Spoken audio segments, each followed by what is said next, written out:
আজকে যে আই মাস্কটা বানাবো ওটা হচ্ছে ডার্ক সার্কেলসের জন্য।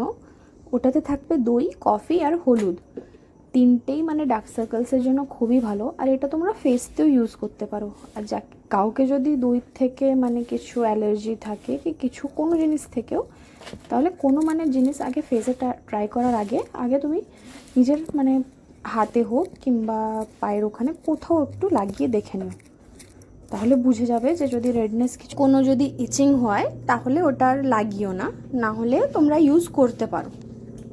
আমি সব কিছুকে মিক্স করে নিয়েছি, এখন আমি ওগুলোকে লাগাবো। দুটো চোখেই লাগিয়ে নেব, তারপরে ওটাকে শুকতে দেব, শুকে গেলে ধুয়ে দেব। আর হ্যাঁ, এগুলো লাগাবার পরেও মানে রেস্টও একটু দরকার, ঘুমটা একটু বেশি করবে, মানে যতটা দরকার ততটা ঘুমাতে হবে, না হলে ডার্ক সার্কেলস আবার চলে আসবে। তো তোমরা লাগিয়ে দেখো, যদি রেজাল্ট পাও তাহলে আমাকে জানিও কমেন্ট করে।